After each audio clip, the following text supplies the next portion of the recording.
Okay, so let's learn what a parallelogram is. Okay, so parallelogram is a fourgon. A fourgon is the four-sided figure. So here, this is four sides, right? 1, 2, 3, 4, with both pairs, and this is tricky, both pairs of opposite sides parallel. So both pairs of opposite sides. So what does that mean? So there's how many pairs of opposite sides? So this is one side, this is the other side. They are parallel. So that's one pair of opposite sides parallel.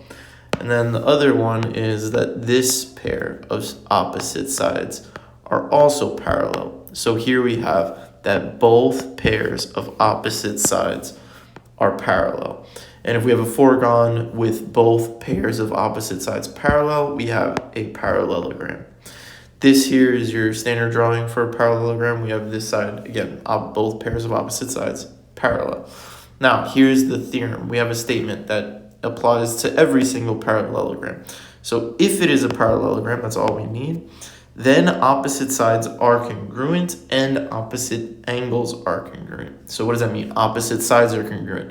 Well, that means that this side is going to be congruent to this side, and that this side will be congruent to this side. This whole side is going to be congruent to this side, and then this side will be congruent to this side. That's one thing that we have. Once we have it, that it's a parallelogram, we're going to prove that. And we also have the fact that opposite angles are congruent. So let's call this angle 1, angle 2, angle 3, and angle 4. Opposite angle 4 is angle 2. So angle 4 and angle 2 we're going to show are congruent.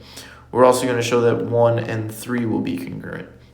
Now, I'm just going to do this in a little bit of a general way, but the argument applies for the other thing. So let's draw a parallelogram, and let's just start off with the hypothesis for our parallelogram theorem. The hypothesis is that we have some parallelogram. And I'm just going to do this in theory. So parallelogram means that this is parallel to this and that this one is parallel to this one. Now, with that being said, we have also, now let's take a diagonal. So it doesn't matter, again, you're going to really show both pairs of opposite angles, right? Opposite angles are congruent. If you want to show both, you'd have to do this in two ways, but I'm just going to do it in one way. And the argument is the same. So let's call this angle 1 and then this angle 2. Now, if we look at this figure, this side is going to be congruent to itself, right? And if we look, right, this line and this line are parallel. And if I call this angle 3, if I can get that being angle 3, okay, so let's say that this angle right here is angle 3, and then this one is angle 4, right? We should convince ourselves that 3 and 4 are congruent. Why? Both of these lines are parallel, and this 3 is alternate interior to 4. So this angle is going to be the same as this one. Now, if you look here, let's call this angle 5, and then this one's 6. And here you got to turn it. Here you got to turn the thing, and you got to look at this line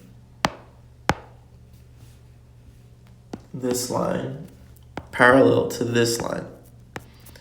These two lines being parallel, and then this here, like this is 5, this is 6. These two are congruent by alternate interior. And what you have is, I'm going to draw the picture again, bigger and probably more clearly, right? I have something like this, 1, 2, I want to stay consistent with how I did this, 3, 4, 5, 6. What we have here is this. We have that this is congruent to itself. We have 3 is congruent to 4 by alternate interior angles.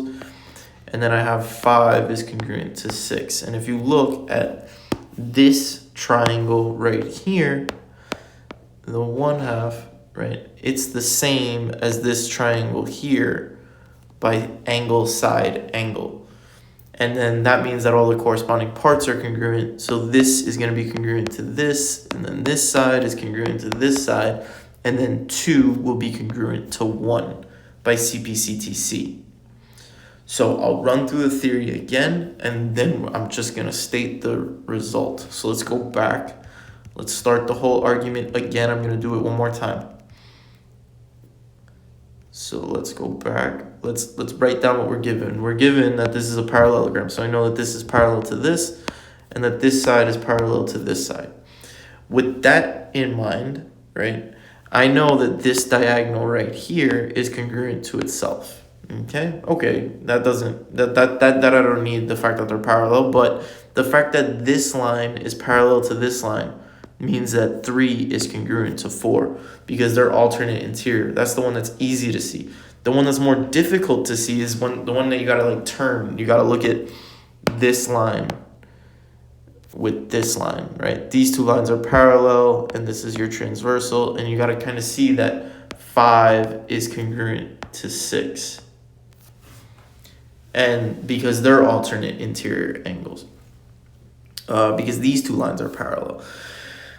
Now, if you look at this triangle over here, this angle is congruent to this angle. This side is congruent to itself, and then this angle is congruent to this angle. So this triangle on the bottom left is congruent to this triangle on the top right by angle, side, angle. That shows two triangles congruent. Then once you have that the two triangles are congruent, all the corresponding parts are congruent, and that's where you get opposite sides are going to be congruent, and simultaneously where you get opposite angles are congruent. That's going to immediately mean 1 is the same as 2. This side is congruent to this side, and then this side is congruent to this side. So now we know that if it's a parallelogram, then we have opposite sides congruent and opposite angles congruent. We showed that 1 was the same as 2, but you could easily show that this whole angle, if you took the other diagonal, is the same as that angle. And you could also see 3 is the same as 4, 5 is the same as 6, so therefore the sum of this is the sum of that, and then this angle is the same as that angle. But however you want to do it, or you could just draw the picture again, and instead of drawing this diagonal, you draw this one and show that these two triangles are congruent by angle, side, angle again. And then that would guarantee that this angle is the same as that one. But there's no need to do that because this is the same as this, and then this one's the same as this, which means that the sum of these two is the same. And you have that opposite angles are congruent, both pairs. Opposite sides are congruent. Both pairs of opposite sides are congruent.